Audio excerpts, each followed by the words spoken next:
Hello and welcome to the Video Game Book Club. I'm Savvy. I'm Elise. And this month we read The Witcher: The Last Wish, or is it The Last Wish Introducing The Witcher? Because that's what my audiobook says, but your book says The Witcher: The Last Witch.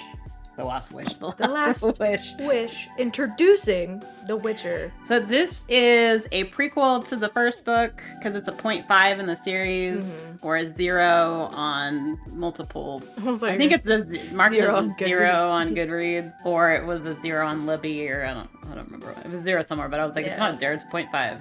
And it's not really. They say it's his origin, but it's not. It's just a compilation of like. Before the first book. What he was doing, like how people know his name, basically. He's still Witcher. He's still horny. He has a buzzing medallion. Yeah. It vibrates. This, if you are a fan of the Netflix series, I'm sorry. I'm really sorry about that. Some of these stories may be familiar to you because the whole 4 episodes that Savvy and I got through, we definitely have saw these episodes. Of the games, but not 3, 1, then you might like this because this one has more in common with the first one than, in fact, the opening cutscene to The Witcher 1, the game, is a whole story. It's the first story, actually, in this novel. Oh, with was it the Striga? The Striga. Striga. Yeah, but Striga's also in the third game. Yeah, but it's the exact story. Yeah. I should have showed you this before. Yeah. I'll show you this after. Okay. Let's look at the back of the book. This is Andrzej Sapkowski's groundbreaking fantasy series. The Witcher has become a global phenomenon, selling millions of copies worldwide and inspiring the hit Netflix show and multiple blockbuster video games. Geralt is a witcher, a man whose magical powers, enhanced by long training and a mysterious elixir, have made him a brilliant and merciless fighter. Yet he is no ordinary hunter. His sole purpose to destroy the monsters that plague the world. But not everything monstrous-looking is evil, and not everything fair is good, and in every fairy tale there is a grain of truth. Accurate? Not a whole lot of information. Pretty vague. It does talk about fairy tales. There are quite a few references to fairy tales and retelling. It's a retelling of a bunch of fairy tales, but like, was Andre, whatever, added his little OC Geralt into them, and he made them quote-unquote dark, and by quote-unquote dark, I mean rapey? Incestuous. Goofy. I think goofy. There's a lot of weird, silly, like, I was trying to get what The Witcher's going for, because Witcher can go between, like, we're talking about deep, dark topics to a goat throwing his balls and making jokes. So you're like, okay, well, I think it's supposed to be dark comedy, but it's just doing it in kind of a immature way. Yes. Is what The Witcher is. I would also say if you're looking for a fantasy novel, there are way better series than this one. But that being said, to the surprise of both Savvy and myself, we didn't hate this. I didn't hate this. Actually, as far as all Witcher content, that's games and TV show, I think the Witcher books are the best part. So far, we've only read one. So far. I mean, we've only read one. Hashtag we've only read one. This one is the best part so far. This book also came out in the 90s. I actually didn't hate Geralt in this. No, this original text came out in 1993. That's crazy. I thought it was older than that. Well, this was written later. Looks ancient. Well, he was born in like 1949 in Poland. 1948, excuse me. So I was like, oh, this must be like a 70s book, I honestly thought, or like... No, but this book came out after a bunch of the other books had already come out. So the Witcher series is older. So this is a newer book. Yes. Weird. Well, this is a prequel. I'm looking to see when did the first Witcher book come out. First? Let me do some research. Okay, 1 second. The Blood of Elves, the first novel in the Witcher saga, was published in 1994. But that's Wikipedia. But also, they're released in Poland first, and then they get translated. So this book was translated. The copy that we have was translated in like 2007. So apparently this one was 1993, but it says that the Sword of Destiny was 1992. So the Sword of Destiny is technically the first entry in the series. So this book was written first? So no, this book would be written second.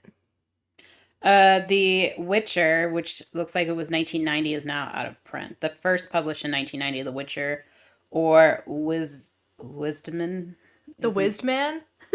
Wisdman The is an Wizard anthology Man. of 5 short stories, including the first Witcher series ever created. A Question of It's a Price, great The Grain picture. of Truth. Can I say I'm kind of mad that they don't have the original art of the Witcher series, and instead we have this is a better we have the one where it's the Netflix It's the symbol of the, trademarked yeah, wolf, wolf, the which is a medallion. lot better than having to see the fucking cast. Mm. I hate that. Do you guys hate that? Comment below if you hate that. I hate when they make a movie and then they reprint the book and it's the freaking cast on the front. Gross. I don't need to know. I don't want to know. Ever since Twilight. My life has been ruined by that.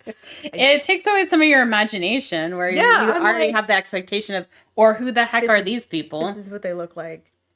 I hate that. I wish they'd stop doing that. If they did it like this, where it's just like a It's the symbol, symbol. that's fine. But the original drawings for the Witcher books are cool, and they look like they're from the 70s, which is what made me. They really do. I was like, the 90s? It looks the one that I'm Really? looking at, which was the 1991, definitely looks something out of like He-Man Yeah, it looks awesome. from the 80s. It's like a guy doing the He-Man scream with I don't know, some monster trying to get him, sucking his soul out. Yeah. Is that Giant Geralt? paws. It's got like The he one has for the the He-Man one hair. for the Last Wish, the original one, is like a really creepy lizard on a skull. But like that's cool. I don't know what this is from. This is like they don't even talk about a lizard and a skull in any of these. They do not. So I don't know what that means, but It's like cooler. He's like, I have an action adventure novel. Please draw me a picture. I mean, the other one was like a sword with a skull on the top, so that's also cool. Anyway, we got kind of gypped on our American re-releases of these book covers. That one's still better than Still better. the cast, It's though. still better I than the cast. actually like because the whole series of the book is themed, and book collectors, we all like them to look similar. So Mm-hmm. we'll post a picture of it, but it definitely looks cooler than the other version that is on Goodreads. Maybe I'll post all of the covers on our Instagram. Yeah, they're on the So bottom. people Oh, can see, yeah.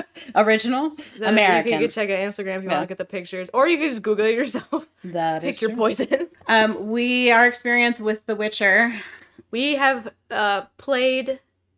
I don't want to say to completion. That sounds so Witcher and We gross. finished We the third game. The third game. Suck it. Yeah, a rarity, really, because I think most people who are like, "Oh my god, it's so good," has only We played also like, the did not first do half. all of the side quests because literally everywhere you turn, there Okay. is a side quest or a monster, No, and the it got story. really annoying. We got halfway through. We met Dandelion or Dandelion, as he's supposed to be called. That's how you know who's a true Witcher fan. How do they Is pronounce he his really name? Dandelion? He's Dandelion, according to my audiobook guy. What's his name? I have it here. Peter Kenny, because I listened to the audiobook on Spotify.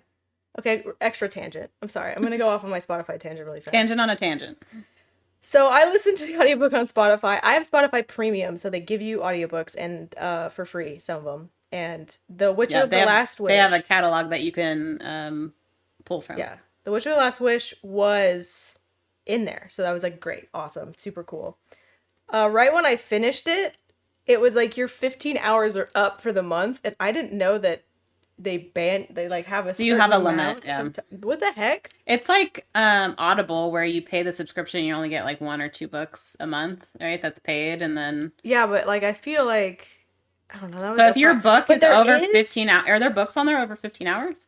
Probably. So then you have to siphon your time to I guess. the next month. You can read about like 2 smaller books, I think.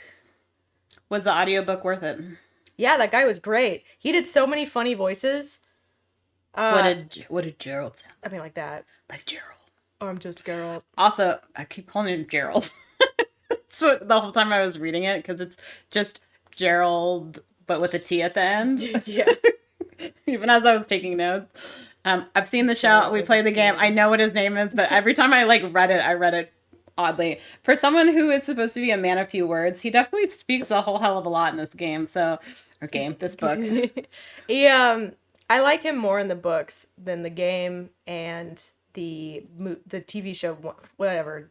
Well, we that watched guy. the movie too for our AV club.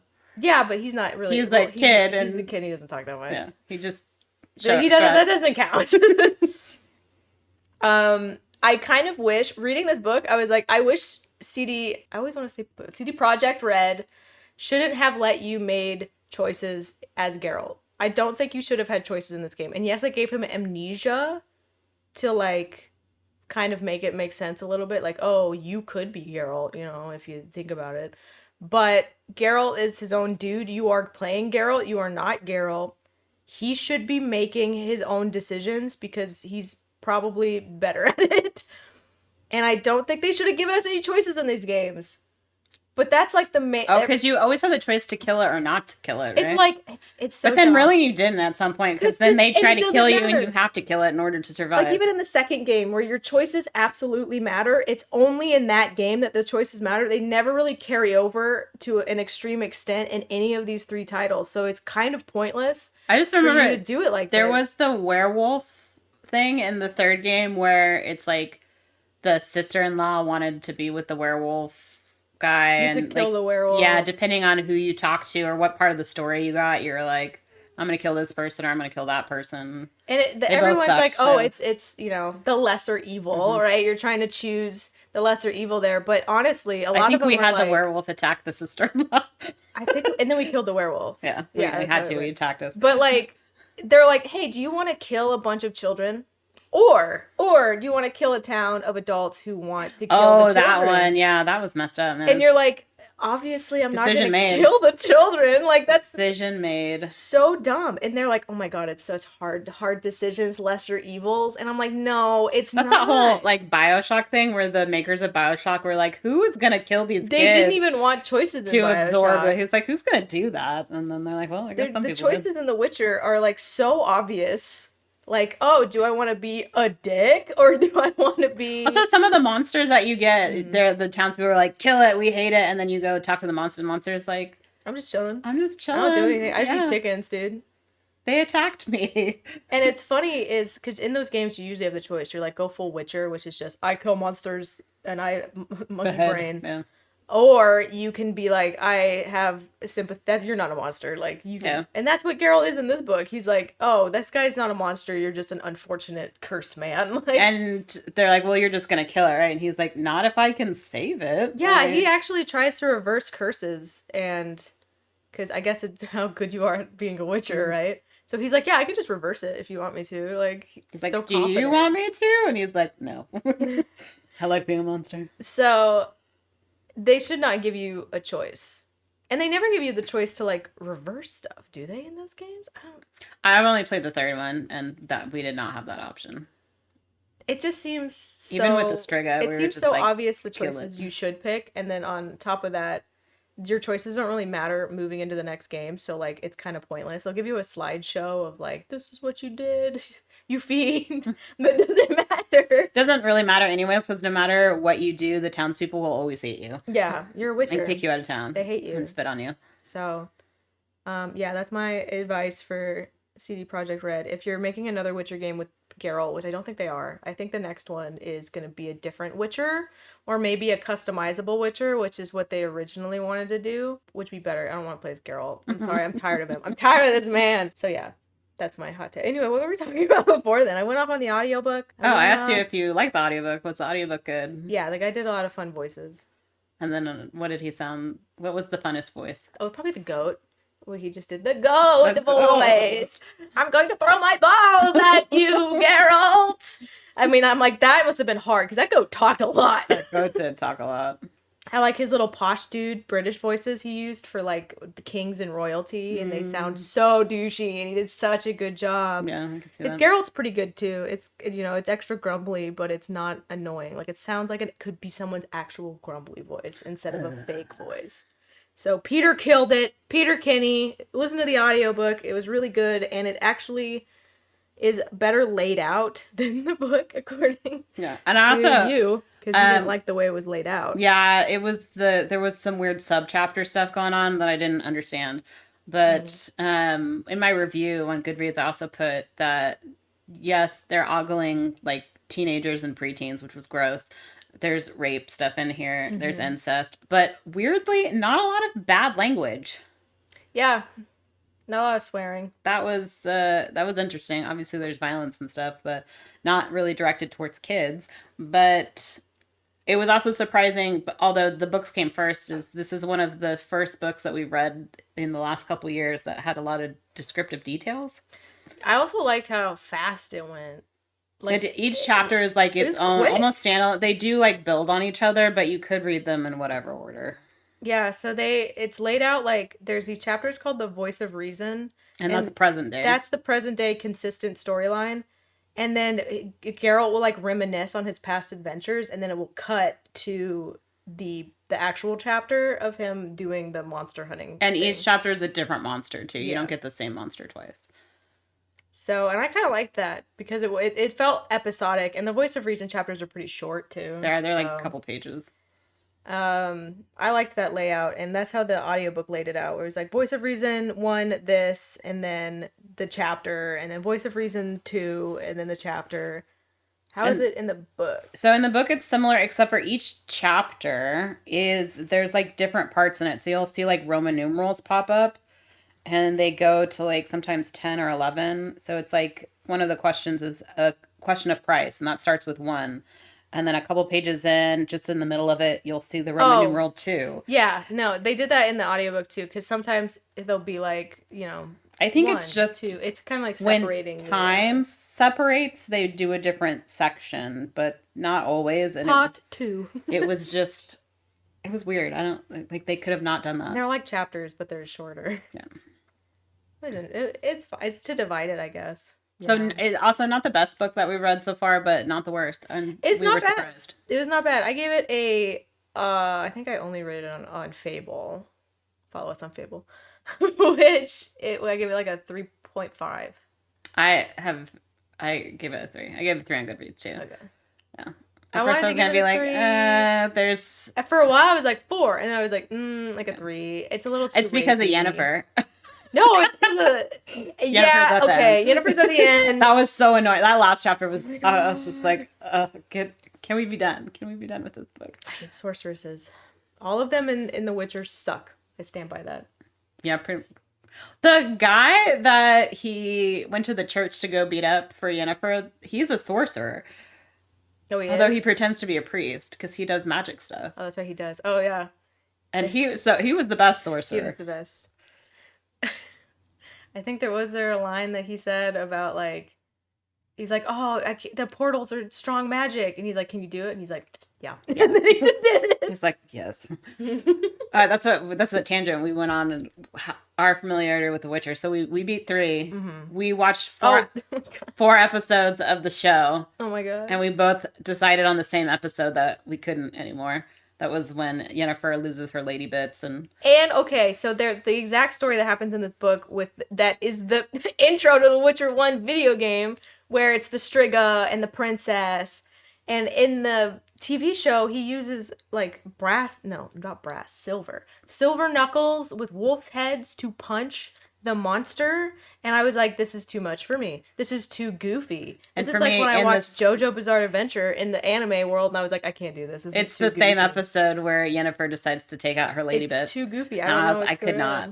So we stopped there. We did recently just watch the anime, which that was pretty good. All right.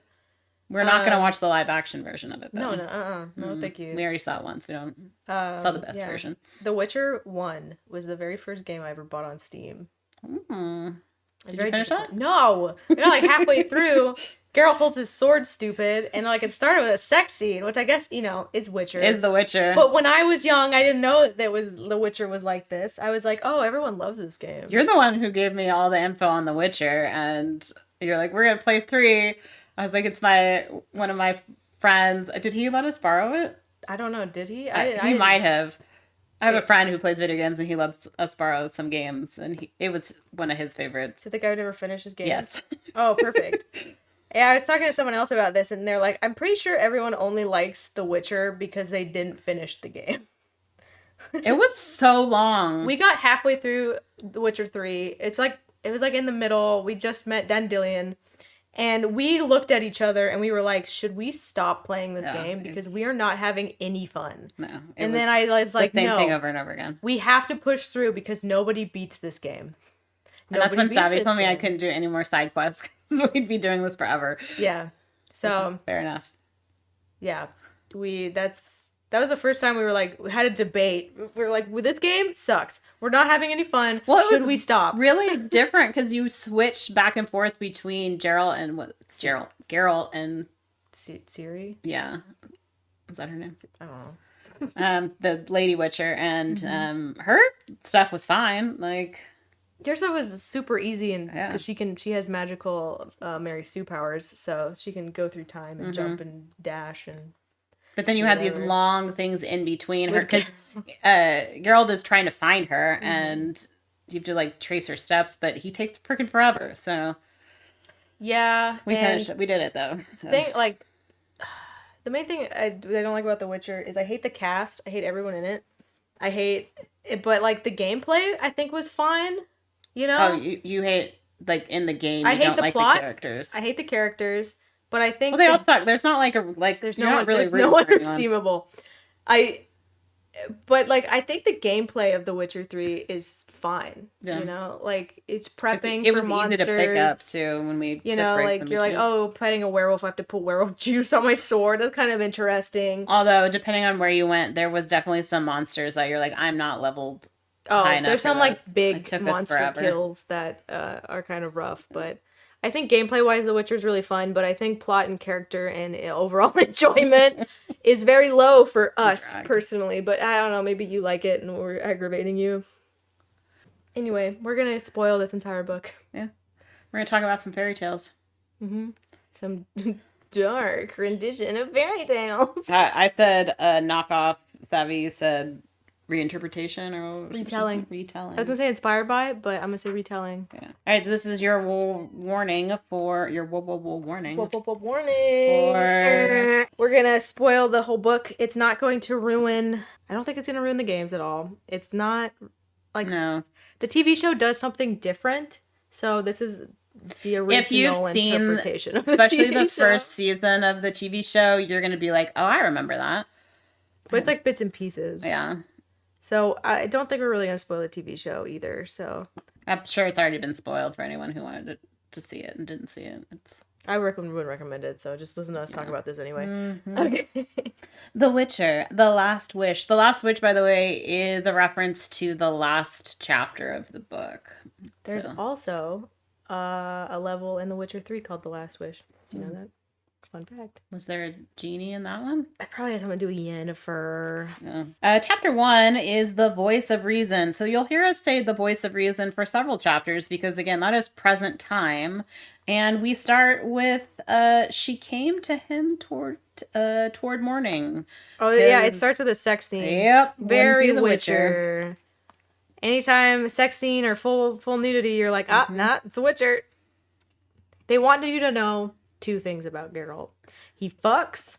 And he fights monsters. No. He slays monsters and he slays puss. That's what you need to know about Geralt. Definitely people know that he's got a reputation because they're like, are you looking at that lady? It's probably some of the teenagers too. I'm like, and that's probably the he's like, he gets maybe along with later. With his friend Dandelion. And there's also that creepy guy with the also a slut. Naked lady tower and he's like, oh, because they're illusions. He's like, oh, they're like real life. Do you want to turn? And he's like, maybe later. It's like, oh.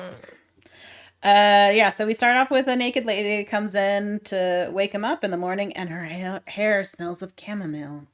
He's very smelly, dude. And she smothers him with her boobs. Like the way that they describe it. It's not like a descriptive sex scene.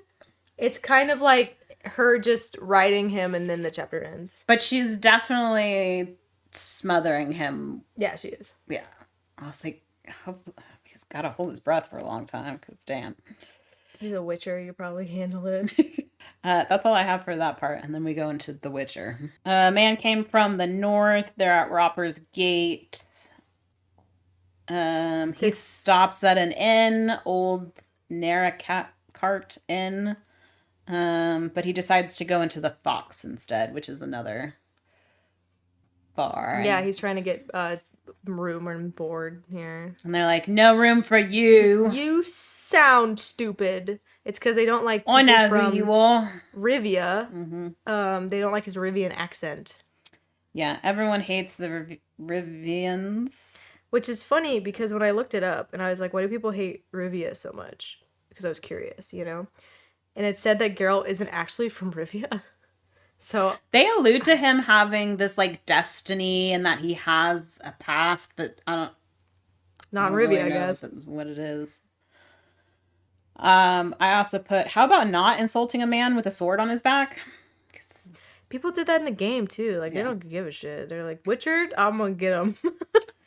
There's a man who has pox on his face and he attacks him.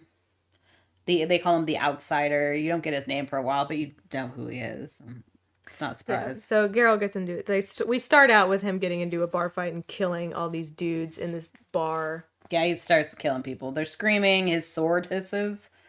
I was like, oh, what? Does he like swing it around? His sentient sword. Guards come in. He draws a sign in the air. And then he says, take me to the Castilian. And they do. Just like Valard, the right? mayor. Velarad. Velarad, you're right. It's been a while since I read chapter 1. Velarad is the Castilian of wisdom. So the Vestilian is a mayor? The Castilian is like he's the one that is in charge of the town, so he's like the mayor. Yeah. Gerald pulls out a wad of goat leather, and there is a declaration from the king. He gives him a note that says, "I do what I want." Yeah. So Foltest is the king, and he has a proclamation. There's a reward for 3,000 Orin. And we get the backstory that Foltest sucks. And Foltest is in the game, right? Yeah. And he had a thing for his sister. Yeah. And so he knocked her up. And so Ada is his sister. So they have a daughter together, and Ada dies giving birth. Mm-hmm. And then the baby also dies, or was supposed to die, but there's something wrong with the baby. They think it's cursed. And they should have burned it, but instead they buried it under the palace, and it became a striga. Which the striga in the game and in the TV show, there was an episode of the X-Files with the circus people where this guy had a twin that was like attached to him and was like killing people, and that every time I think of the striga, I think of that. I just think of the opening to The Witcher. So a bunch of knowing ones, they have stars on their hats as the sorcerers. They have come to try to fix the striga problem. Stars on their hats, so they're sorcerers. They've got really big, floppy, wide brim hats with stars on them. Long, flowing robes and big beards. Velarad thinks that wizards are swindlers. One told Foltest that his daughter could be made right. And so ever since then, he's like, no one is to harm the striga because we're going to change her back so she can be my daughter. There is a Witcher that came before. A bunch of Witchers came. Yeah, and then once they're like, found out, like, oh, I don't want you to kill my striga. daughter. I want you to save them. And the Witcher's like, dude, I just kill stuff, like most of them. But there was one other Witcher that made a secret deal. Yes, with the town. Someone in the town, right? Yeah, it's like a secret society, they say. It's like the merchants of the town. So the striga, Ada died 14 years ago. So the baby is 14. Yeah. But it's only been 7 years since they've been dealing with the issue with the striga. The striga is like a little vampire child that like tears your face off. And it's 7 years old and it kills 50 people a year. Yeah, how is there that many people in this town? Like, I know that... They even moved it, too. It was weird. Novigrad? We are in this sentence Wisem. I just read was Foltest was slim and had a too pretty face. Geralt! There is also part of the proclamation where you might marry the daughter. But the 14-year-old. Yeah, they say that's a lie. They say that's a lie that he's like he's not gonna let. Well, also he's like, Foltest is not gonna let you marry his daughter. Yeah. And I was like, why would you want to marry a Striga? Maybe they're trying to get more people to like do the job, so they were like, and you get to marry a princess. False rumors. You just get $3,000. So Striga goes to see Foltest. The quote that I liked was on page 18. It was, "The princess looks like a Striga. Like the most striggiest Striga I've ever heard of." Because he asked, like, what does it look like? He's like, I don't know, a Striga. The striggiest Striga I've ever heard of. And though he's doing his investigation, Foltest is like, yeah, you can have the job. Because the magician, the sorcerer said you have to sleep in the crypt. He talks to the one soldier and the miller who survived the attack. Yeah, he does his research. He investigates. He asks pretty good questions, I think.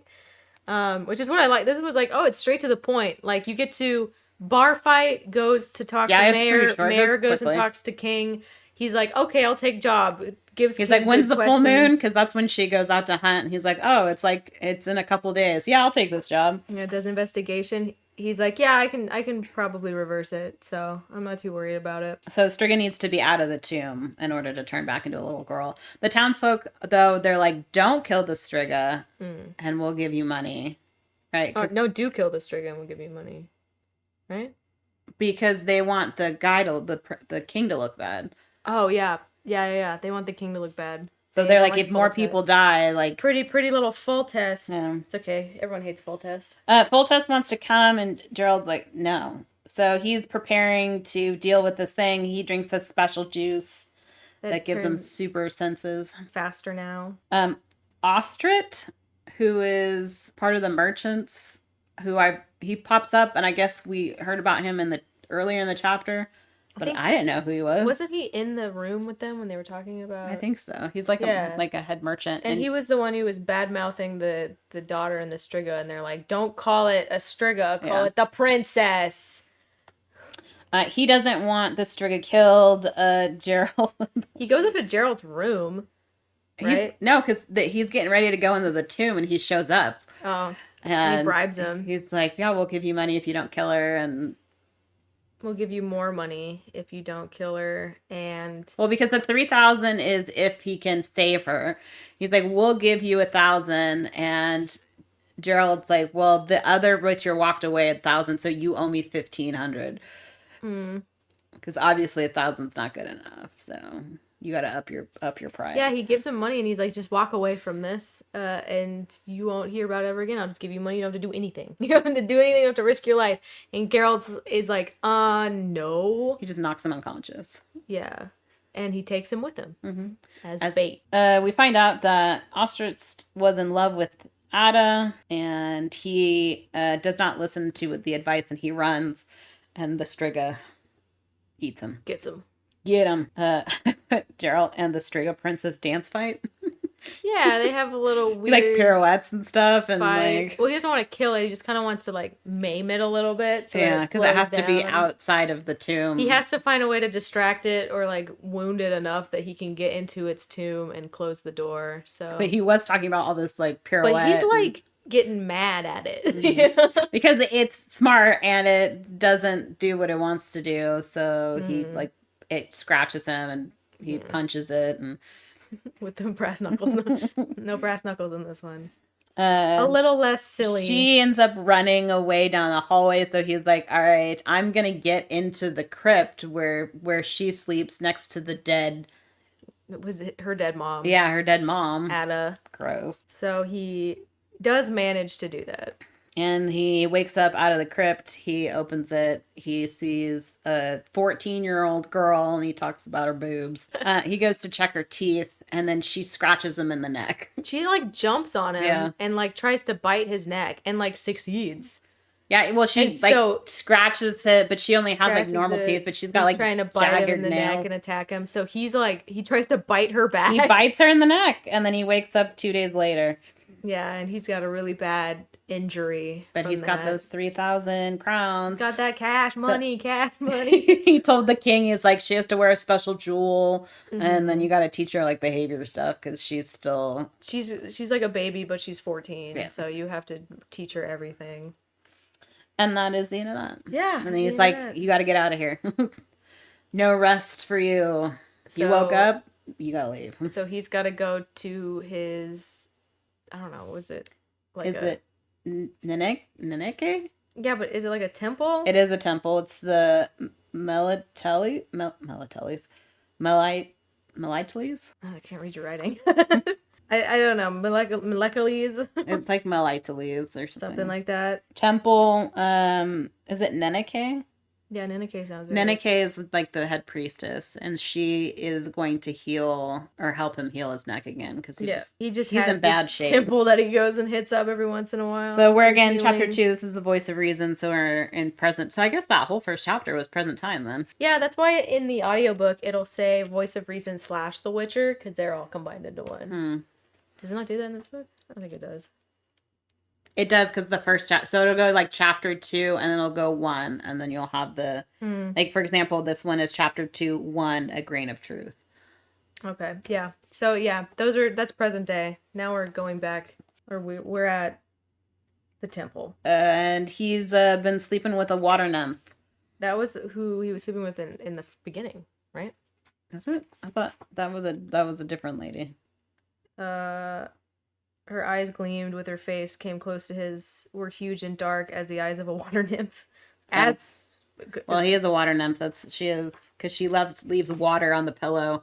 I was like, so if you drool, I guess you could be a water nymph. I guess. Mm-hmm. And it reminds him of Yennefer. Oh my god, don't even get me started. Yennefer is like Beetlejuice because he'll say her name 3 times and then we'll get to her story. Neneke is cleaning the wound on his neck. And she asks, why did you get close to Estriga? Were you trying to mount her? I was like, he didn't answer, but he smiled faintly. He did bite her. Yes, he did. We find out that the cult of Melitile? I didn't listen to the audiobook, so. I don't remember. I can't help you.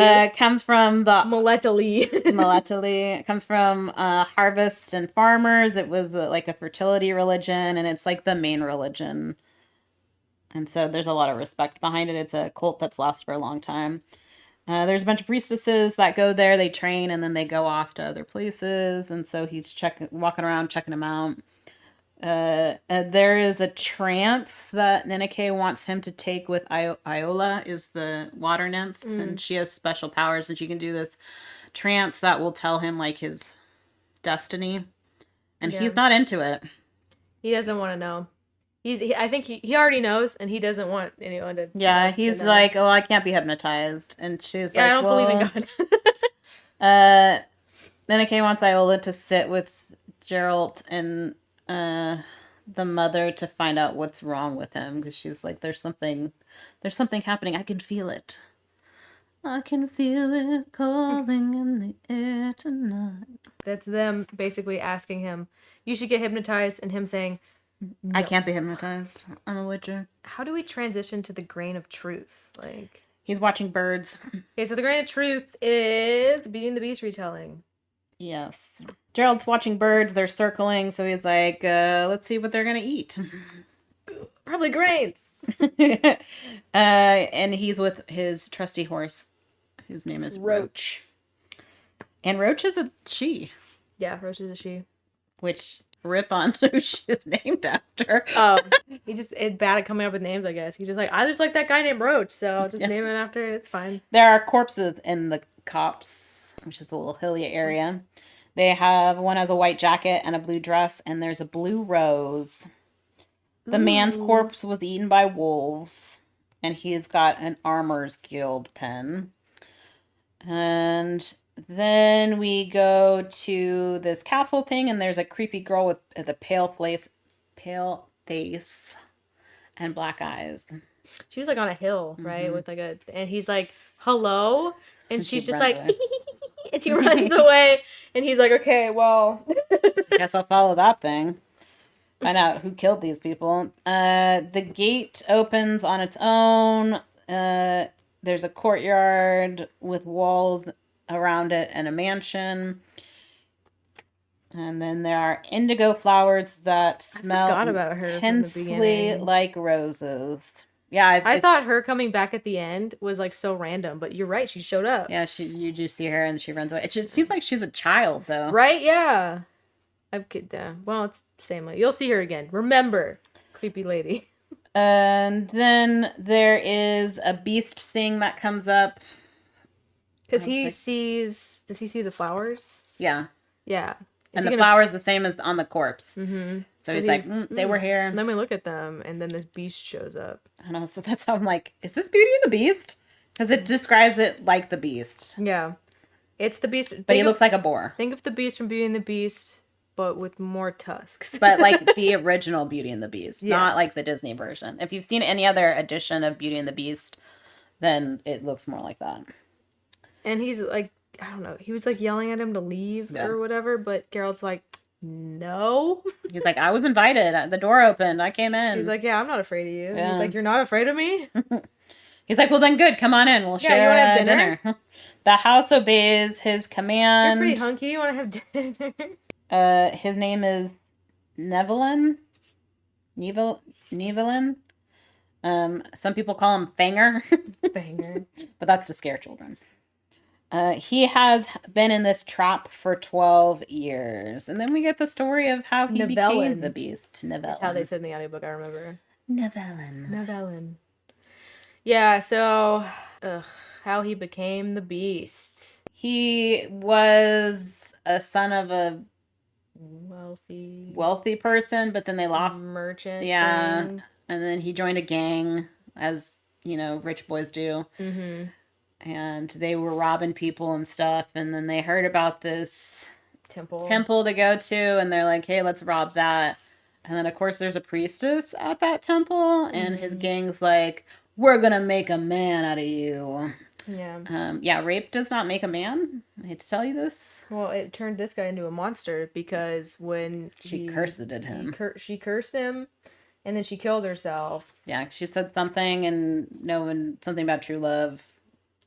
Hence the fairy tale. Nevelin tells the Geralt to look at a painting and is surprised that he doesn't have to get up to look at it. Because he's like, hey, that's me. That's my father. I don't know who that dude is. And that third one is me. And so Geralt's like, oh, I see the resemblance. And he's like, how did you see that from way over there? Super eyes. Like, I'm a witcher. And he's like, oh, are you here to kill me, right? You kill monsters. And he's like, no, because monsters can't hold silver trays. And that's what you're not a monster. You're just cursed. Which is weird. Like, cursed to be a monster, I guess, that you're not a monster. You're not, as we've learned, made by a sorceress to kick elves out of their homeland. So you're fine. So he's turned into a beast. People were scared of him. And then, but he had all of this wealth at his house. And so people came. They had the classic Beauty and the Beast. So it started out with the merchant looking at the roses and he was going to give it to his daughter because her daughter wanted one. And then the beast was like, I'm going to kill you. And then he's like, wait. I have a daughter. He's like, wait. Can I have your daughter? Your daughter or your life? And the guy was like, my daughter's like 8. Yeah. And then he's like, okay, never mind then. So then he leaves, but then other merchants start showing up with their daughters because he gives him coins. Yeah, they give them coins. The daughters stay there for a year. A year. They stay there for a year, and just keep this guy company, so that they heal and pay their dowry for. Mm-hmm. And then he starts banging them. He keeps saying they keep asking me to eat them and bite them. Yeah. So. No, he starts banging them. Where? I put he bags a lot of daughters. Yeah, he does talk. One of them, at first, they're really scared of him, but then one of them is not scared of him. And after that, then he was like, "Oh, now I know that I can, as a monster, can still get it with these ladies." And so he bags a lot of daughters. And then we see Verena, who is his current live-in girlfriend, and she's a Rusalka, which is just a vampire. Well, so he thought he was a Rusalka, which is, I had to look it up, which is a freshwater nymph. Oh, but it turned out to be a vampire. She's really a Bruxa, which is a high vampire or a big bat. Gerald's he's gonna leave. He's gonna leave. But then he figures out who. So the people in that he found at the beginning of the story, he was bringing his daughter to live with the monster.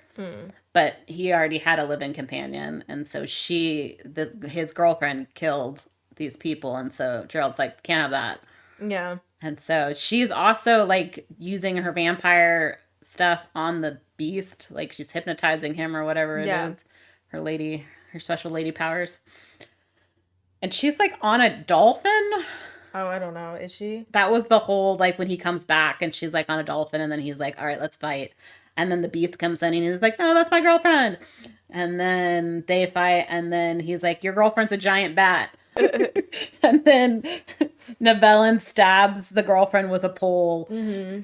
And Geralt beheads her. I think you put it perfectly in in Fable. Beast that killed the beauty. 'Twas Beauty that killed the beast, because he dies, right? Oh no, he doesn't. No, he doesn't die. That's why it was Beast that killed the beauty. Yeah, he killed Beauty, and then his vampire wife was like, I loved him. Yeah.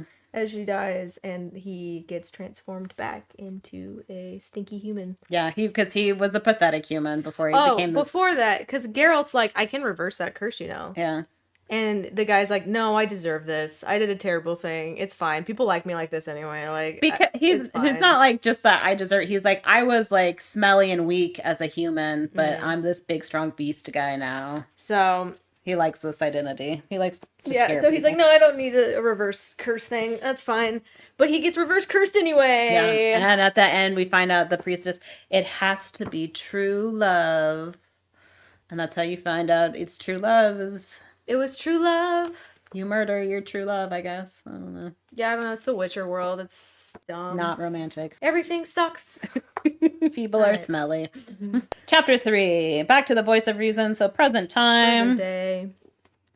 There are Knights of the White Rose. They suck. These guys suck. They suck. They are so rude. They suck in the games. Do you remember? We had to like fight them and stuff. I feel like because in the Wheel of Time, there are the White Knights, or I forgot what they're called, but they suck. They also have white. But then also in Game of Thrones, those are also White Knights, and they suck too. So all White Knights. Boo. Boo. Unless it's in Alice in Wonderland. Isn't the White Knight fine in that one? He's just quirky. Okay, so back to Neneke. Yeah, Neneke. The White Knights are there because the Prince Herewald has a problem with this Witcher, and he's like, he's gotta leave.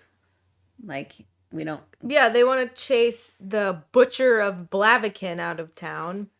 And Neneke is like, he's here under my protection. You get out of my temple. So Geralt's like, I'll leave. Geralt promises to leave in 3 days. Yeah, he's still healing, so yeah. He's like, I was planning on leaving soon anyways. So they challenge Geralt to a duel, and he's like, when you leave in 3 days, of a dude, I will fight you. I mean, Geralt's not only a Witcher, but he's older than these people. He's like 100. Yeah, and they're just like, you foul monster, get out of our lands. And he's like, this isn't your land, this is the temple. Yeah. And he's like, what? You dare challenge me? I drop the gauntlet. And Neneke's like, get out of my temple. Like, you whiny. Mind your own business and get out of my temple. Plan on coming back after when Geralt leaves to fight him in 3 days. But then we're going to get the backstory as to why they hate him and they are calling him the Butcher of Blaviken in the next chapter. I did not get that at all. No, you didn't? Not at all. Oh. I thought that there was a couple of these that didn't translate well into the next chapter of like reminiscing. And I really was like, well, this was a weird change. So the next part is called The Lesser Evil. And this is, I think, the first episode of the Witcher series. Because this is where you have Stregobor, which is the wizard with the naked lady tower. Right. Is this the first episode? Yeah, I think so. Stregobor. Sure. Disgusting. So Geralt meets an alderman, and his name is Caldmian. Called them in. He has a Kikamora, and it's again, this is I'm pretty sure this is the first episode, but there's no reward for it, so he just killed this monster, and he's got Geralt's its like head riding and, it through town. yeah. Like, does anyone want to pay me for this Kikimora or Is whatever? this thing killing anyone? Was there a reward was this for worth this? it? And everyone's like, No, let's bring you no. to the alderman. He's like, well, then just throw it in the dregs. And Caldeman is like, well, take it to the wizard first. Maybe he wants something with it. Yeah, maybe we can do something with it. So Master Iron, Iron, and that's what I wrote right after that. I was like, Naked Lady Tower, episode 1, question mark. Iron. We find out that this wizard is actually Stregobor, and Geralt knows him. He is the only one that's allowed in the tower. He's not going to let anyone else in, and so the alderman's like, all right, peace out, we go home. See you later, Geralt. Geralt. I keep calling him Gerald. He has to like squeeze in through the door, and then he sees this beautiful garden, and there are these naked ladies, and he's like, well, this is all an illusion, right? He's like, yes, but I can eat the fruit, and I can smell the flowers, and I can... the women. You want to? And this is where he says, maybe later. We get the quote, Destiny has many faces. Mine is beautiful on the outside and hideous on the inside, because Stregobor is a bad man. Stregobor is a bad man. So the reason why Stregobor brought him here is not for the Kikimora. He's like, I don't care. I could care less about that thing. I need you to, I think, be like, was it be his bodyguard or was it assassinate? Assassinate. He wanted to assassinate this lady that is after him. And which is really dumb, because the last time that Geralt met Stregobor, he was like bad mouthing him to the king, and he had to like leave. And this is where like he's like, Geralt did a thing that he was supposed to do, and then they're like, get out of here, Witcher, because he's being bad mouthed, being called like a fake and a phony by all of these wizard people. And then we get the backstory of the Curse of the Black Sun, which is mutations of girls who were born after an eclipse. And there are about 60 of them. And they were killing them at first and autopsying them to find out if they were part of the 60. And some of them were and some of them weren't. Then do you know what vivisection is? No. It's a live autopsy. Oh my god. So you're alive when they cut you open. And so they killed, like autopsied, and like experimented on these girls. And then they were like, oh, that's awful. We shouldn't do that anymore. So you know what we should do? We should put them in a tower. Classic And princess move. They went insane and they killed themselves or they killed other people. And this one person escaped. I was like, magic mirrors and stepdaughters.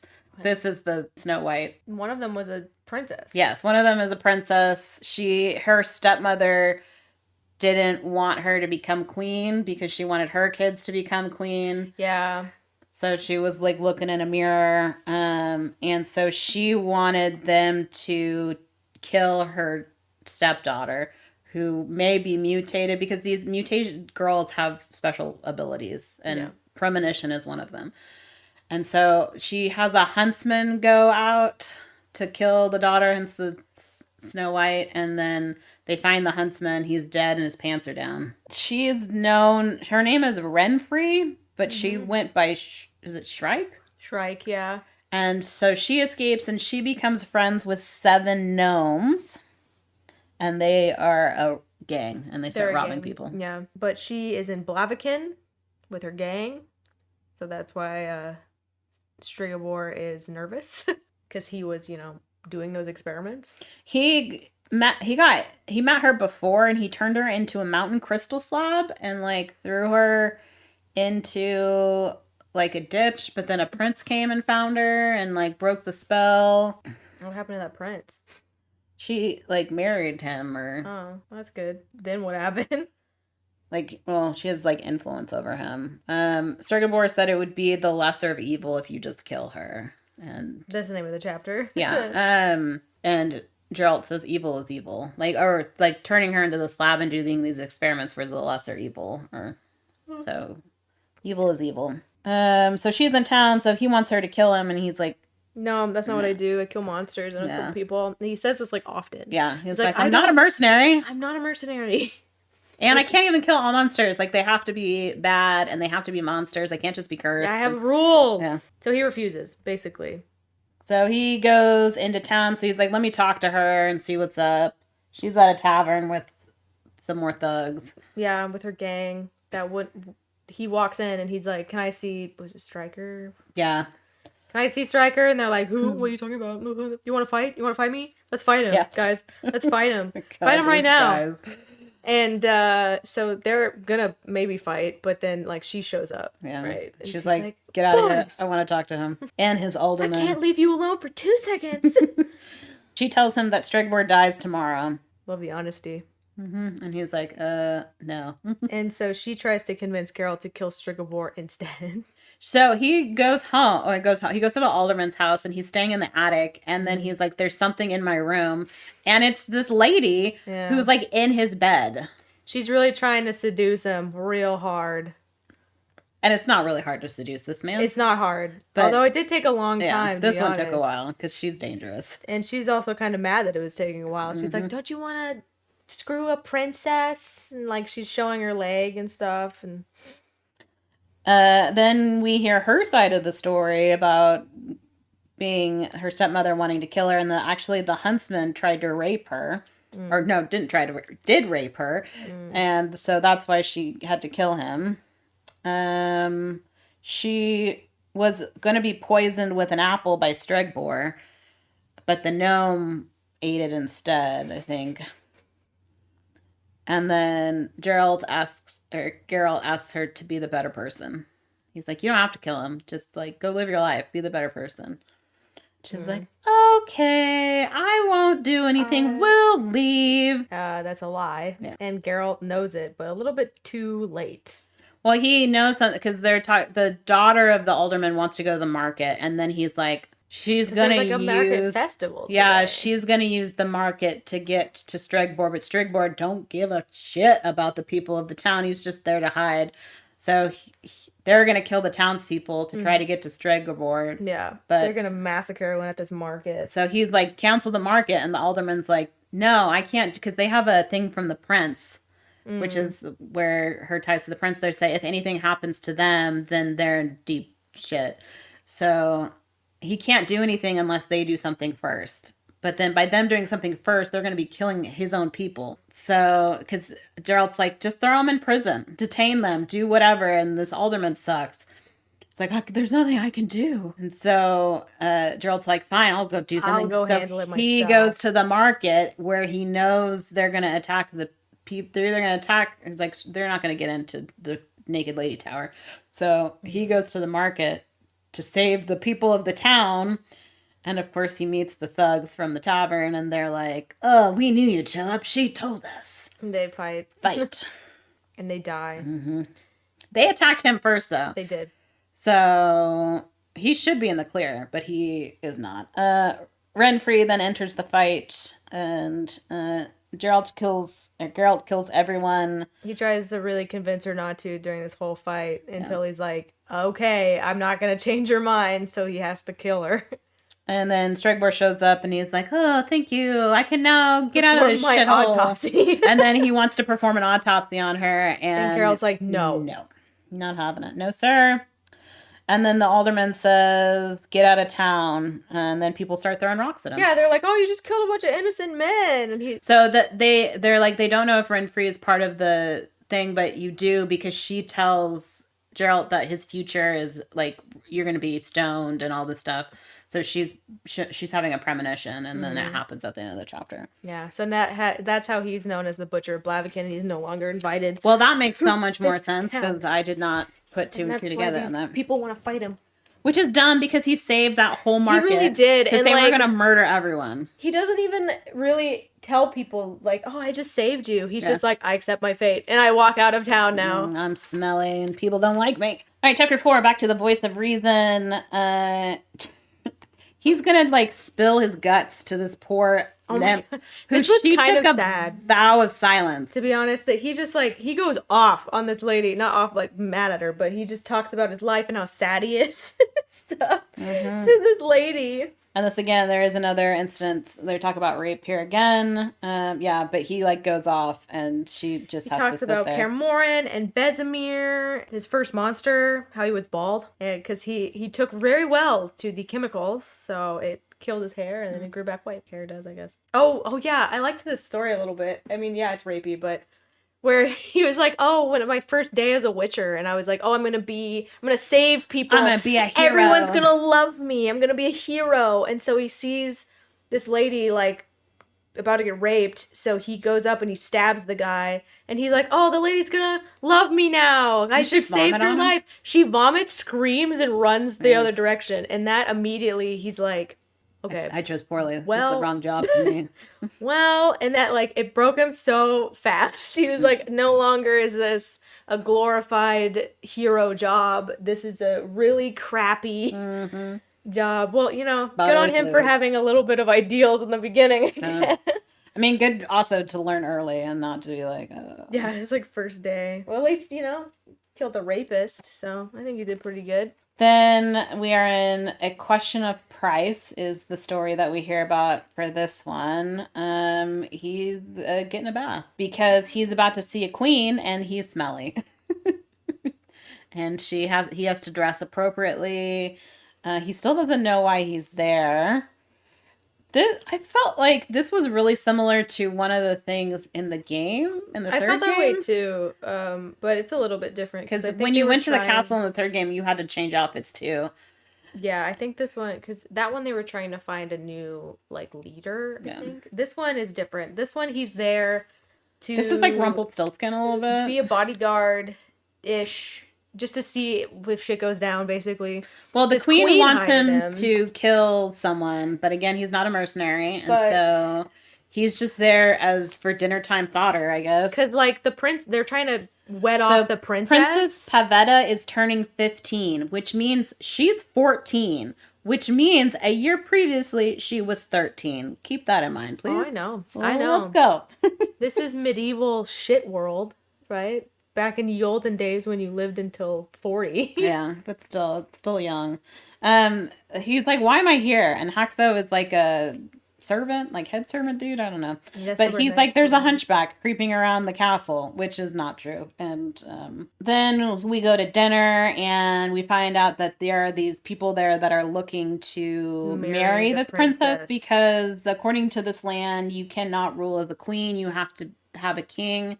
And so the queen hasn't remarried yet. So whoever marries her daughter will become king. Oh. And they're trying to make alliances. The transition between A Question of Price and The Last Voice of Reason is like, when he was going off, he was talking about the Butcher of Blaviken, and then he was like, "Oh, and in Sintra, I will never go back there." Yeah. And then this is the explanation as to why he will never go back to Sintra. So you know this is going to end badly.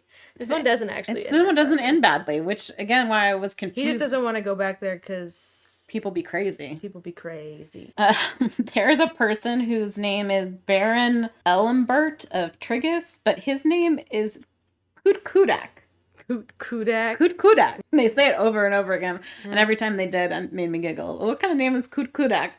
Kudak. He likes to talk to, and he's old, and he's married. Yeah. But his wife's sick, so he's like, she could die by the time I go home. And the queen's like, really, go home. But no, he's like, take care of your wife. Can I stay? And she's like, sure. So, because he's there to eat. Yeah. Really is what he's there for. Yeah, they also call her, they call the princess an unopened bud. And I'm like, gross.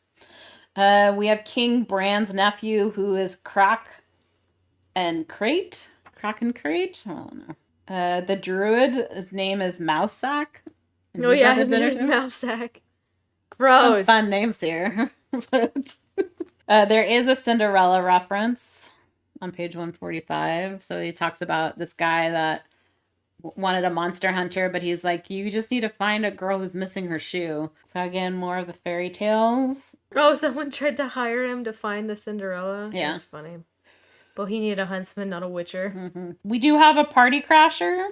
So our party crasher is Urchin of Erlenwald, and he's in full night gear. He's hiding his face, and she's like, take off your mask, and he's like, no, not before midnight. And he is here to collect a prize.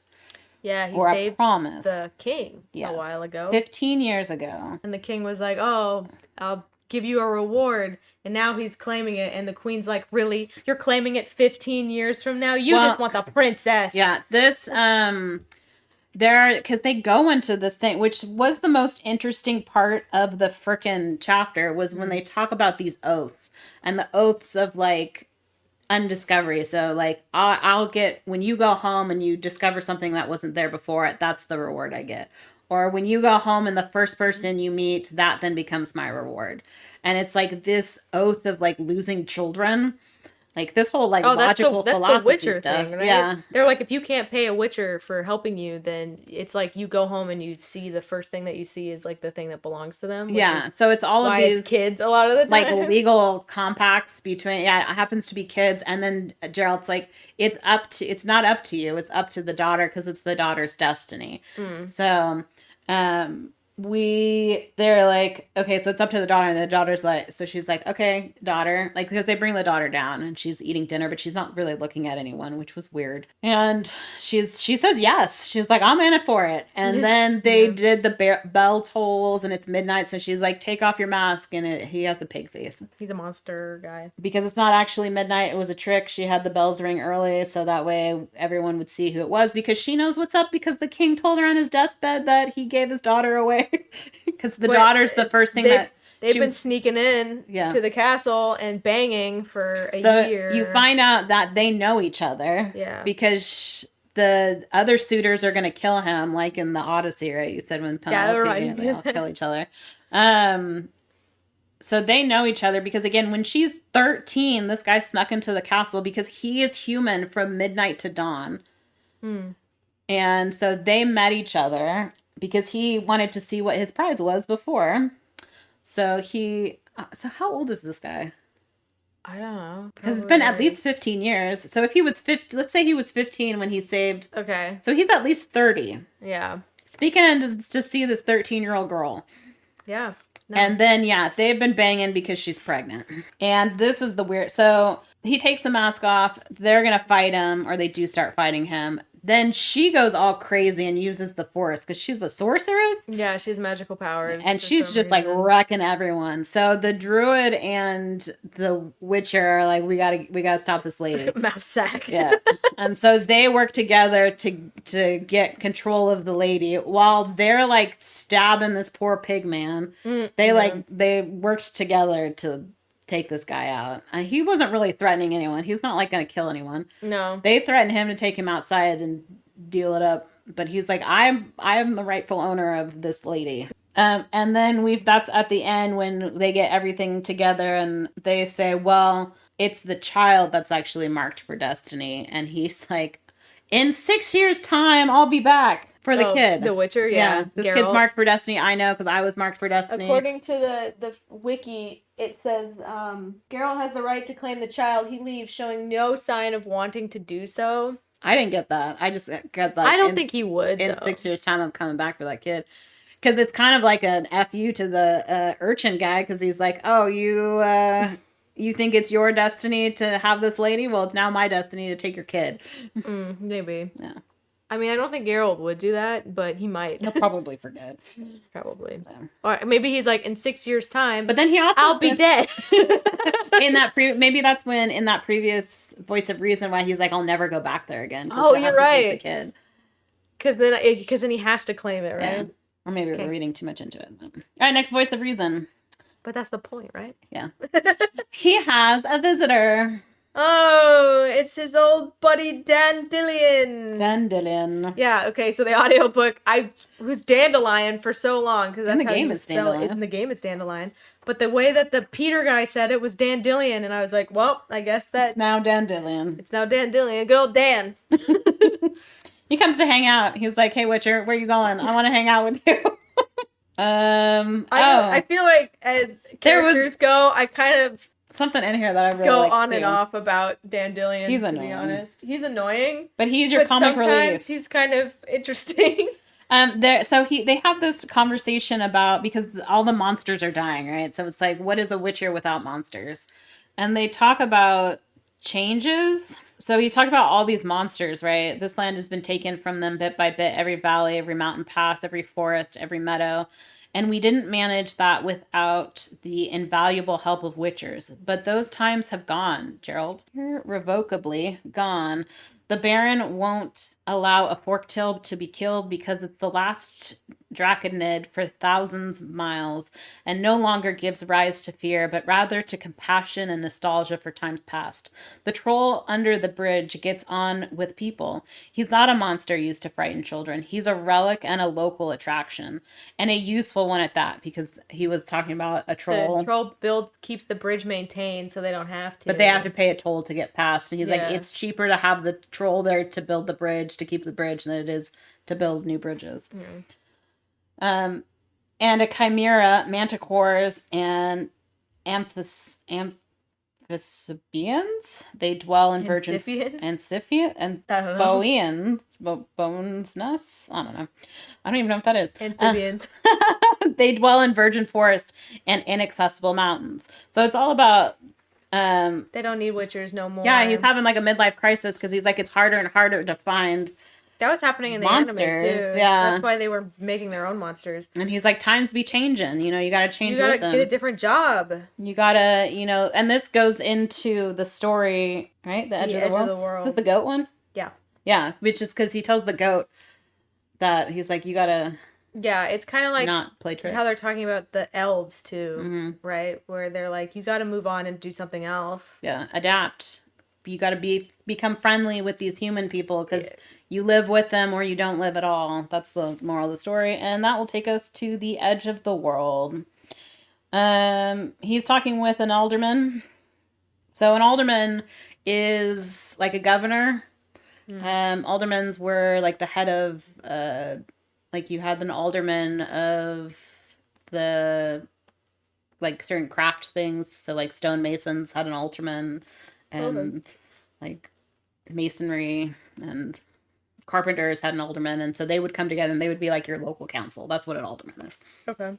Like a mayor or governor, or not a governor, but a mayor or the leader of the group. Yeah. So he's talking to an alderman. He talks of elves. And he's like, do you have anything for me to kill? Yeah, do you have any jobs for me? And he's like, there be elves in the woods. And he's like, well, I'm not gonna kill elves. Can't kill elves. That's not part of it. So do you got anything else? There's Bane, which is a pale virgin who walks in the village and then children die.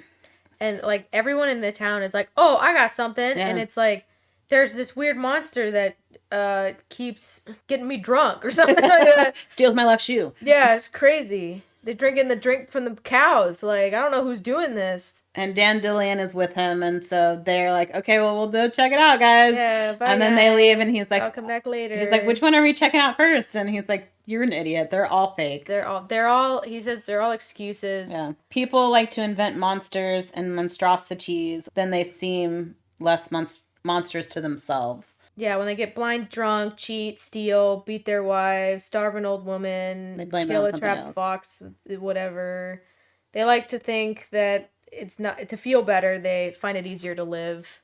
Kind of like being in denial of COVID. If you're a monster, then you would be in denial that people die from that. Or it's more of like the AIDS epidemic where it was to curse gay people. But you know what? I guess it's similar to COVID when kids start dying, you're like, well, what did they do to deserve it? Yeah, and then some people will just deny that they even died of it. Yeah.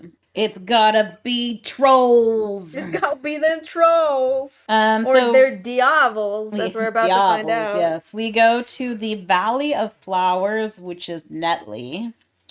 And he's talking to those people, so this is like more of like a hick town. Yeah. And they're like, well, there's a diavel in their field. There be diavels. And Dandelion's like, devils don't exist. You're insane. And Geralt's like, let him cook. But it's funny because they're like, well, he's like, what do they do? And they say he like steals things and he plays these tricks and they're like, but he also helps. He like fertilizes the fields and he like does all this extra stuff. So he's like, you want me to get rid of this thing? And they're like, yes, because there's another town that they sell their wheat to, and if they don't have as much as they should, then they're going to get their town burnt down. So this devil playing tricks is actually going to affect this town. So they're like, well, we got to do something. So Geralt doesn't fully believe this. He does believe Dandelion that diavolo don't exist, but he's like, will I be able to have a free room and food tonight? And they're, if I go after this diavolo in the morning, and they're like, yeah, sure. And he's like, okay, deal. I will go check it out. Dinner. And then Dandelion is like, why did you agree to do that? Diavolos don't exist. And he's like, free room and board and food, baby. Yeah, I'm a witcher. I'm starving. Yeah. It's like, there's not a lot of And that was the only time that I liked Geralt. Where I was like, okay. Well, that, and he doesn't kill something unless he has to. That's true. I like that he goes up and he's like, I can reverse curses. Yeah. I'm an actually good witcher at my job. So. And there's some things that he can't kill. Code, and so I respect it. It's only if it's hurting other people that he's like, all right. I gotta deal with this now. So they go into the field, and there are, like, there's a certain place that it's at, and then he's like, hey, you. And so he's trying to talk to it, and then it throws the metal balls at them. Yeah. So it, like, goes towards its genitals and then throws actual metal balls, and it hits, like, Dandelion in the face. And so we find out that this goat horn is a sylvan, which is a, like Mr. Tumnus, it's a fawn. Yeah, it's like a fawn. It's a fawn that speaks both elven and dwarf, because it's swearing at them in both of them. Yeah. And Geralt's like, oh, I know that. I know that language. And so they run back to town because they're getting pelted by metal balls. And, well, because they also see there's, like, certain offerings that were left to it, and they're like, what the hell? You're feeding it? Like, why'd you have us come up here if you're feeding it? And then part of it is the metal balls. So then they're trying to get more information. They're back in the town, and this ancient old lady walks in with this young girl, and they have a book.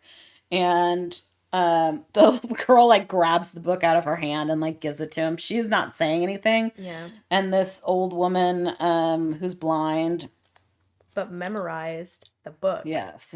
And they quiz her on it. Because he's in the book, too. Dandelion is, like, living it up. He's like, all right, what's on this page? And she'll just start reciting it, and he's like, oh my gosh, you're right. Because it's an Elven. It's in a language no one can read. And then he'll flip through it again. He's like, what about this page? And then she'll start going off, and Geralt's like, that's enough. We get it. I can read the book. The and Witcher. Dandelion's like, oh my gosh, she actually does remember this book. And he keeps asking about the young girl. Her name is Lyle or Lily? I think it was Lily in the Lille. And she's a prophetess, but she only speaks to the old lady. She doesn't speak to anyone else. And she, like, whispers in her. She's going to be the next one to learn the book, apparently. Because there's always an old lady and a young lady. We find out that in the book, they're like, you have to, like, give him the metal balls so that he'll eat it and it'll break his teeth. And then you give him honey so that it, like, puts his teeth together. And then, like, and then it'll chase them out of town. But they didn't do it right.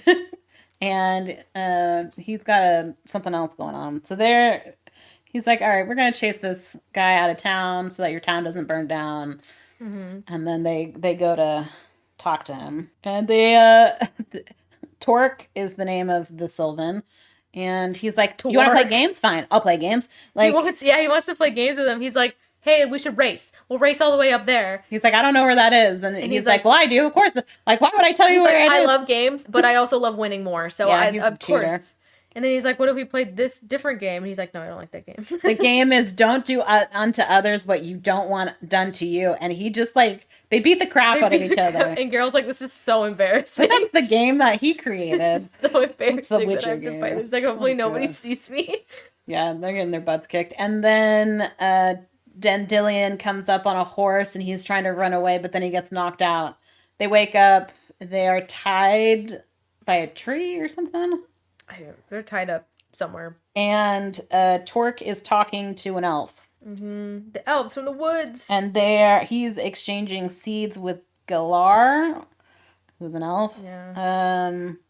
And then they're like, oh, well, because they're starving and they don't know how to farm because they never learned, never had to. The valley is really provided for them, but they got kicked out of the valley and they're in their mountains. So they're starving and they need to learn how to farm. And so they have a deal with Torque where he steals stuff from the villagers to give to them. So he's on, like, a secret mission. And they aren't supposed to be interacting, and they're like, well, you saw us, so now we're gonna have to kill you. And this one elf lady is like super mad at humans. Dandelion has a lute and she breaks it. She's Oh my like, god. how dare And you he have look- this instrument? And he looks like he's about to cry, and then actually Geralt gets mad about Yeah. it. He's And like, I was like, he is that's a beautiful voice. nice.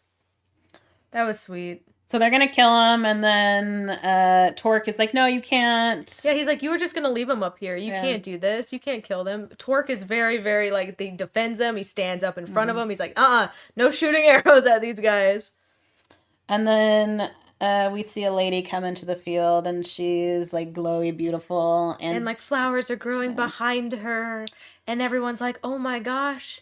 And she's talking telepathically to the elves. they call her Dana Medib, and that's when she's basically like giving them advice on how to survive, and they have to work together, because that's what Geralt talks to the elf, and he's like, dude, you gotta adapt. Like, they'll teach you how to farm or trade or buy their stuff from them. Like, they'll do it. You just have to be willing to work with humans. And they're like, no, never, we hate humans, we'd rather die. Philip Vandrel, the main elf guy, does show up in the games again. So I feel like you see him again. That name sounds familiar. So they let them go. Toravel, who's the one that destroyed Dandelion's lute, she gives him hers, since she broke it. And it's the most beautiful thing. It makes the most beautiful music. Torque decides to go to another town, and they're like, just don't play as many pranks. He's like, oh man, He's I like, love but pranks. I love pranks. They sleep by the fire, and it's, they're just Friends forever. Chapter 6. The Voice of Reason. So this is where Geralt's gonna... He's in a sweaty cave. Hot, sweaty cave. And there's a bunch of flowers that don't grow anywhere else. Nenneke wants him to stay. And he's about to give her some jewels, right? And she's like, well, if you're worried about Yennefer being here, she already showed up. He's like, oh, maybe this will help pay off my debt to Yennefer. And she's like, no. So he's like, these jewels are for you, but I want you to give these to Yennefer. Because she frequents this temple, yeah, I guess. and he's like, yeah, she was already here. She didn't ask about you, though. And he's like, didn't ask about me? So buttered. But then she was like, she was looking around for things about you, though. Yeah. And he's like, but she's just so possessive, you know? Like, they're so toxic, the two of them. Nenneke, she does not give a shit about your relationship. No, she doesn't. But Yennefer's there because she's looking to reverse she wants to have a baby. She's looking for a cure for that. She can't do that. So that introduction is because we're going to learn how he meets how Yennefer. they met. And that's the last story. The last wish. Geralt and Dandelion are fishing for catfish. Yep. They find a jar, and Dandelion is like, it's my jar. It's like a genie jar. There's a gem in it. I fished it. It's fine. Yeah. It's mine. And Geralt is like, don't touch that. You don't know what's inside of it. I don't know where that jars come from. Yeah, so they're, of course, struggling between the two of them, and they break it. There's a seal on it. And this... It's a genie jar. Red smoke comes out, and there's this creature, and it like comes for Dandelion, and then Geralt like scares it away, and then Dandelion's like vomiting blood. Yeah, he's having a bad time. And Geralt's like, oh no, so we have to take Dandelion to the closest town to find a medic. But it's nighttime and they can't go in. Yeah, the guards are like, yeah, we have a curfew, you can't go in. And they're like, obviously this man has coughing blood. And they're like, yeah, he does not look good. Yeah, there's like a royalty here too, and they're also in the guardhouse. So if you guys want to just go in there. Just go hang out in the guardhouse for the night. And there's a bunch of elves in there. So they show up and all the elves in there are like, whoa, what happened to that guy?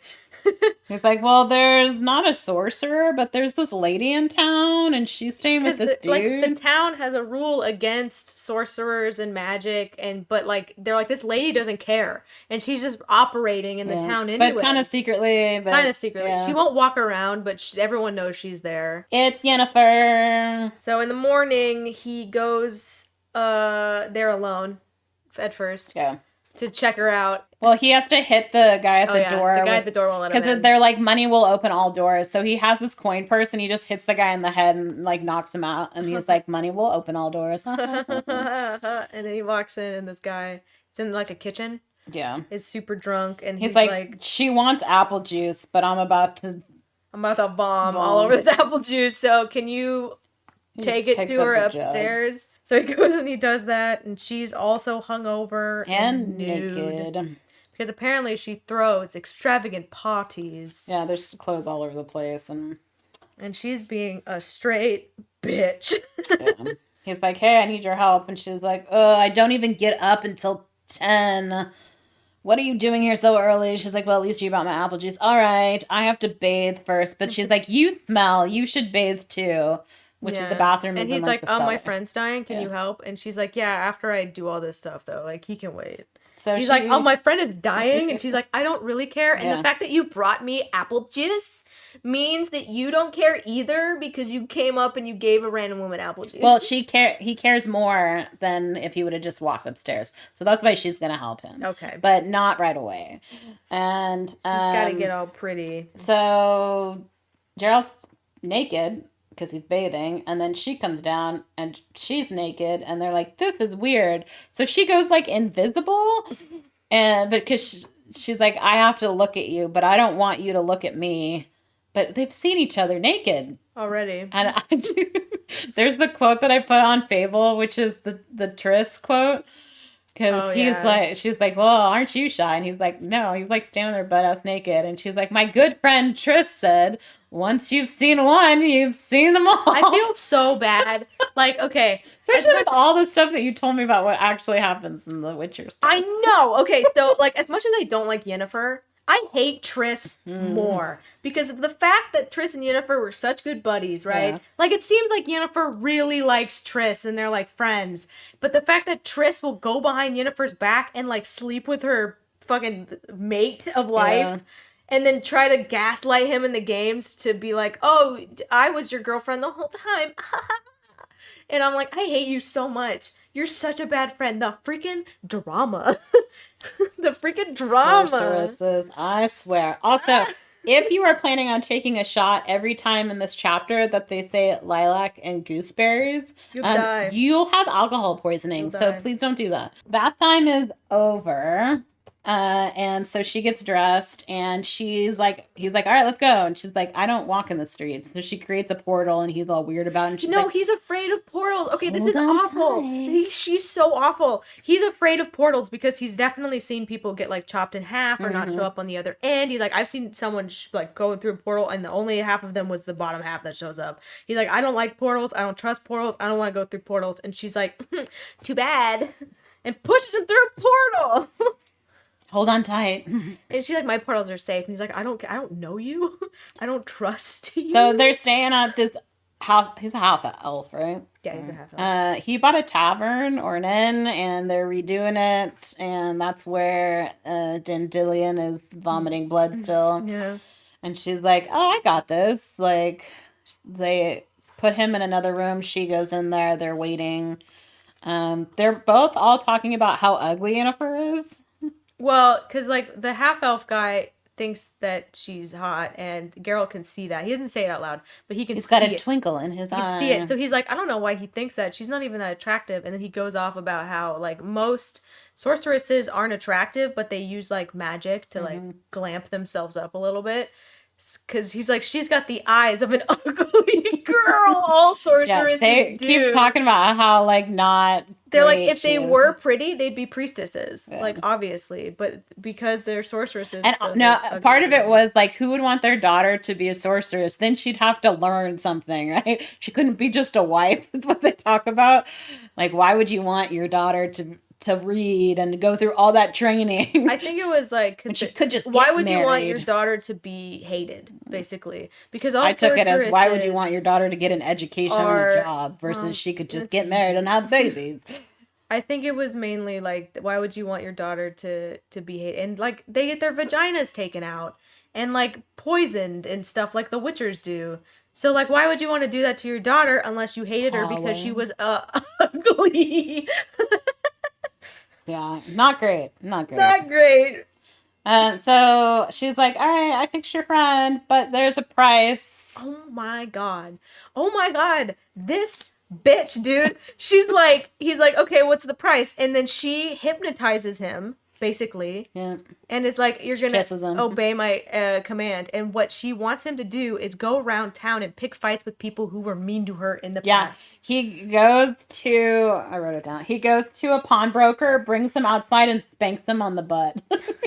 And then he goes to an apothecary, and then havoc by the time he gets to the temple priest, so all of this is a retelling because he wakes up in the dungeon. Yeah, next to the half-elf guy. Doesn't who tries remember. To stop him it's from like doing stuff it's almost too. like The Hangover, where they don't remember what they did the night before, and they have to relive it to get to the point. Yeah. But by the time they got to the priest, the guards were like, "All right, we're done with you," and they threw him in. Yeah, and they're about to kill them, get beheaded. Yeah. It's them and the half-elf guy, because the half-elf guy does end up like trying to stop him, and I guess they accuse him too. Yeah. They all know that the reason why they did it is because of Yennefer, and they're hoping that the king will show up because the half-elf like is friends with the king, and that he would know based on who Geralt embarrassed.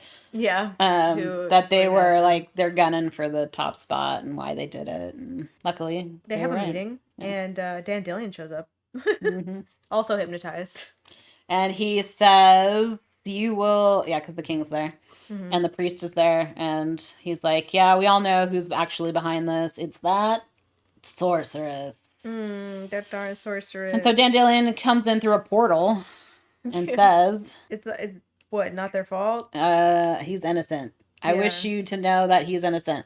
So it is a genie that comes out of the bottle, and genies have lots of power. Wants the genie. She wants his power because they're like the earth, wind, air, and fire, and this is an air thing, and so but she needs Dandelion to give up his last wish, so it releases the genie so she can capture it.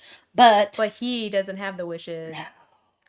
Geralt does. Come to find out, once they were in the dungeon, this guy was like beating him up, and he's like, I wish you'd burst. And this guard, bald person just like explodes. Yeah.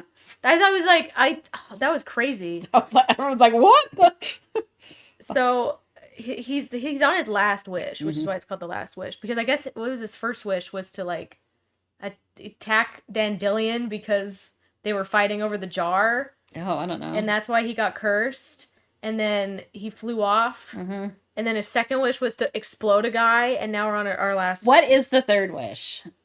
The third wish, because they don't fully say it, is to be bound to Yennefer forever. Okay, because that was the whole thing that she was at first was mad at. There's no reason why he should do this after she forced him to go through portals he didn't want to, and also threw him in jail. So the genie, she's trying to capture the genie. She's not strong enough. The genie is like destroying the town, and Geralt's like, I gotta save her. I gotta do it. I gotta save her. The king is like, she's destroying my town, man. Like, I don't like this. Someone's got to make a portal so I can get over there. And that's when the priest guy, we find out he's a sorcerer because he can make a portal. And so he goes in. And he's like, you gotta stop, Yen. She's like, I can do it. And so Geralt like starts fighting her, and she starts kicking him, and they're fighting while the genie's fighting, and it's this whole big thing until eventually he throws her into a portal, I think. Yeah. Well, no, because the genie's trying to create a portal to get into the building to get to Yennefer, because Yennefer's like has a pentagram or whatever on the ground, and so he needs to get to her in order to release himself. And so they do something where, because the wish that he makes, they're still in there though, but it like releases the genie. Well, yeah, because once the third wish is up, the genie's free. Yeah, and that's when she's supposed to capture it. Oh, Geralt learned an exorcism that to the genie. And it literally translates to like "fuck off." Yeah. And he insulted the priest guy. He says it. He says it to the genie, and then he's like, "Well, he tells Yennefer, he's like, I said this thing. I don't know what it means." And she's like, "Don't ever say that again." And then the priest guy's like, tell me exactly everything that happened. And so he says it, and he's like, why would you How say dare that? you He's like, say what does that? it mean? And he's like, basically it means go fuck yourself.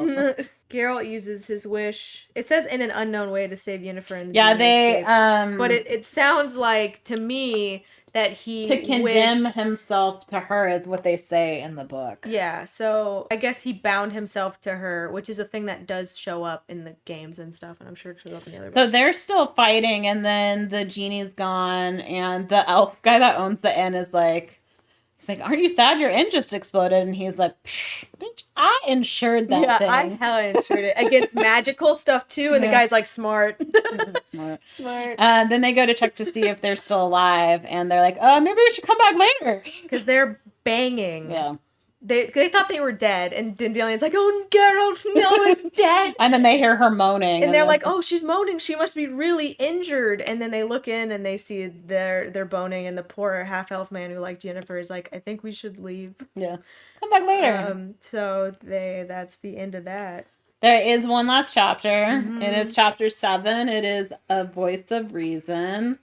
And Geralt and Dandelion leave the... It's like they leave and then they come back, though. Well, before they leave, they accidentally touch Iola's... That's at the end. Oh. That's at the very end. Okay. They're about to leave, and then the knights, the white knights, or the Knight of the White Roses are there. The Knight of the White Roses. And they're like, he challenged you, so...